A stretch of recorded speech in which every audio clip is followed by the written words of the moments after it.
Hello दोस्तों। गिजुभाई बधिका की बहुचर्चित पुस्तक दिवा स्वप्न के पाठ को आगे बढ़ाते हुए आज हम तीसरे चरण में पहुंचते हैं। एक दिन पास की कक्षा से अरे बाप रे, मार डाला रे की आवाज आई। हमारे कान खड़े हो गए। हम कहानी कह सुन रहे थे, लड़कों का ध्यान उस ओर खिंच गया। मैंने कहानी रोक दी और बोला, एक लड़का जाकर देख आए कि क्या बात है, कौन रो रहा है और क्यों रो रहा है। बड़ा लड़का देख आया, बोला वो तो मास्टर जी ने जीवा को पीटा है। मैंने पूछा क्यों? उसको भूगोल याद नहीं थी। मैंने फिर पूछा तो पीटा क्यों? एक लड़का बोला याद करके नहीं आएगा तो और क्या होगा। मैं बोला पर उसके समझ में ना आए तो? दूसरा बोला पर पाठ तो आना ही चाहिए, ना आने पर मास्टर तो मारेगा ही। मैंने पूछा पर कोई रटे तब भी उसे ना आए तो? तीसरा बोला तब भी मास्टर तो मारेगा ही, ना आने पर मास्टर तो मारेगा ही।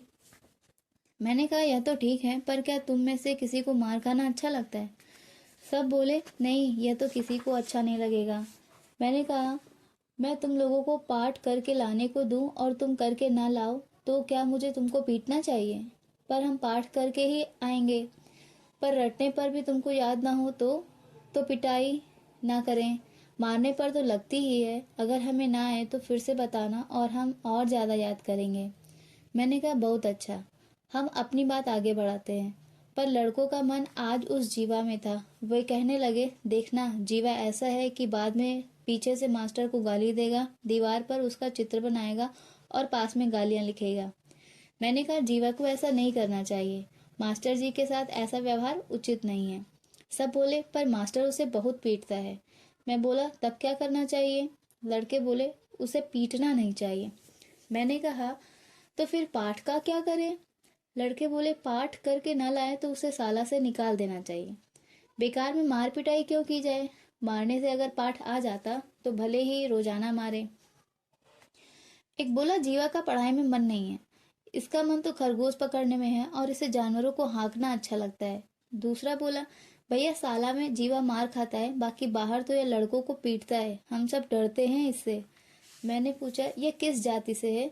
लड़के बोले जी यह कोली है, इसके पिता सरकारी नौकर हैं और इसे जबरदस्ती पढ़ाते हैं। घर पर पढ़ाने के लिए एक मास्टर भी रख रखा है। मैं बोला चलो छोड़ो, हम अपनी कहानी पूरी कर लें। कहानी पूरी करके हम उठे ही थे कि घंटा बजा। दंड और उसके नतीजों पर सोचते विचारते मैं घर गया। मुझे तो दंड देना ही नहीं था, अतः मेरे मन में तो निश्चिंतता थी। कुछ दिन बीत गए। एक दिन मैं बड़े साहब से मिला और उनसे अनुरोध किया, साहब एक ऐसा आदेश निकाल दे कि साला में आने वाले बालकों को साफ सुथरे कपड़े पहनकर आना पड़े। सिर पर टोपी रखनी हो तो वो मैली नहीं होनी चाहिए, बाल रखने हो तो कंघी किए हुए हों। हर सप्ताह नाखून कटवाएं और बाल बढ़े तो बाल कटवाएं। कोट के पूरे बटन हों। साथ ही प्रत्येक विद्यार्थी नहा धोकर साला आए या फिर हाथ पैर धोकर तो आए ही। बड़े साहब ने धैर्य से सुना और हंस दिए। क्यों, माता पिता नहीं समझते? मैं बोला माता पिता को तो बहुत समझाता हूँ, पर उनके गले ही मेरी बात नहीं उतरती। अच्छे अच्छे पैसे वाले माता पिता के भी नहीं। वे तो कहते हैं कि बचपन में हम भी ऐसे ही साला जाते थे। वे कहते हैं कि रोज रोज की यह सब कौन करे। भाई तुम्हारा काम पढ़ाना है तो पढ़ाओ ना, यह सब हम देख लेंगे। सुधार बहुत कम हो पाया है। सचमुच साहब, मुझे ऐसे विद्यार्थियों को पढ़ाना बिल्कुल अच्छा नहीं लगता। साहब बोले तो यह बात है, हमारा जन समाज ऐसा ही है। इसे संस्कारवान बनाने का मतलब है नामुमकिन काम को मुमकिन बनाना। फिर भी जब से मैंने इस विभाग का दायित्व संभाला है, तब से माता पिता पर थोड़ा ठीक ठाक प्रभाव पड़ा तो है। मैं बोला तो आप एक ऐसा आदेश निकाल दीजिए ना। ऐसा आदेश मैं निकाल नहीं सकता, या मेरे अधिकार क्षेत्र से बाहर है। अधिकार से बाहर? तब फिर आप इतने बड़े अधिकारी कैसे कहलाते हैं? यह तो राज्य है भैया, और फिर दूसरे स्थानों पर भी ऐसी सत्ता अधिकारियों के पास नहीं होती। बड़े साहब आगे बोले, यदि तुम बड़ी सत्ता को हिला सको तभी ऐसा आदेश निकल सकता है। फिर लोग ऐसे आदेश को कहाँ अमल में लाने वाले हैं? यदि वे हमारा आदेश न माने तो हम क्या करें? साला से बालक को निकलवा दो। ऐसा नहीं हो सकता, ऐसा कर दे तो हो हल्ला हो जाए। मैं बोला हो तो सब सकता है, पर सत्ता के बिना सयानापन किस काम का? सच तो यह है कि अध्यापक बेचारे की क्या औकात। बड़े साहब खैर यही समझ लो, अभी तो जैसा चलता है चलाए रखो। नहीं, यह तो नहीं हो सकेगा। आखिर साला के अंदर जितना प्रयत्न हो सकेगा उतना मैं अवश्य करूंगा। बालकों में वैसी आदत डालूंगा। इसके अलावा थोड़ी फुर्सत मिलने पर सार्वजनिक रूप से आंदोलन करूंगा। सच तो यह है साहब कि लोगों का चाहे इससे लेना देना ना हो, पर साला में विद्यमान गंदगी की हालत रोगों के पनपने का स्थान है। बड़े साहब, ठीक, तुम्हें जो अच्छा लगे तुम करो। प्रयोग करने के लिए ही तो तुम आए हो। पर यह चौथा माह पूरा होने को आया है। ध्यान रहे, समय दौड़ा जा रहा है। नमस्कार करके मैं घर आया। घर के खर्चे पर 2 अच्छी सुंदर झाड़ू खरीदी।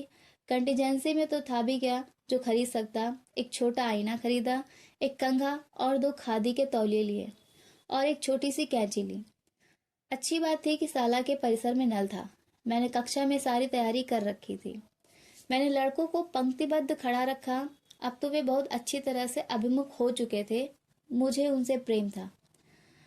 उन्होंने महसूस किया था कि मैं उनके लिए कुछ न कुछ लाभदायी काम करता हूँ। मैंने उन सब से आईने में मुंह देखने को कहा और बोला, जिनको लगता है कि उनके मुंह, आंखें, नाक गंदे हैं, वे नल पर जाकर धो आए। साथ ही हाथ पैर धोए और बाल भी गीले कर लें। वे सब तबड़क तबड़क करते भागे और एक दूसरे पर गिरते पड़ते हाथ पैर मुंह वगैरह धोने लगे। मैंने सोचा कि इनको एक के पीछे एक चलने और बारी बारी से काम करना बताना चाहिए। इस तरह दबड़ दबड़ तो हमारा अपना संपूर्ण समाज काम करता ही है। इस हड़बड़ाहट से तो मुझे इन बच्चों को बचाना है। फौरन मैंने वहां एक लकीर खींच दी और कहा, सब लड़के इस लकीर पर खड़े रहें और एक एक बारी बारी से नल पर जाओ। मैंने दोनों हाथों में खादी के 2 तौलिए लिए और मैं वहीं पर खड़ा रहा और लड़के दोनों तरफ हाथ, मुंह, पैर, सिर धोने लगे। साला के परिसर में ऐसा काम तो पहले पहल हो रहा था। रास्ते चलते लोग देख रहे थे कि साला में भला यह क्या हो रहा है। सब हाथ मुंह धो चुके थे। हम कक्षा में आए और मैंने कंघा देकर जैसे भी कर सके बाल संवारने को सबसे कहा। टोपियां एक कोने में रखवा दी थी। सब स्वच्छ लग रहे थे, सुंदर और साफ सुथरे।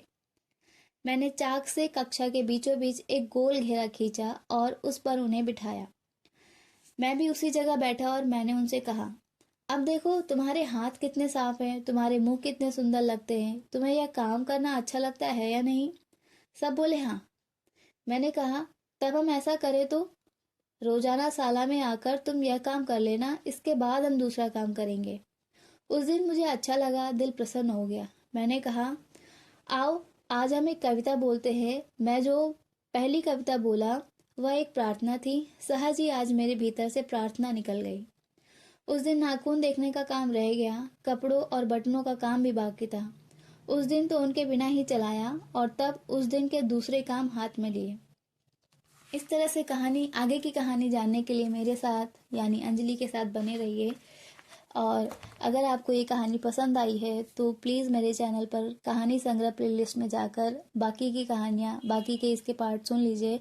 और अगर आपको ये वीडियो पसंद आया हो या ऑडियो पसंद आया हो तो प्लीज़ इसको लाइक करिए, शेयर करिए और चैनल को ज़्यादा से ज़्यादा सब्सक्राइब करिए। Thank you.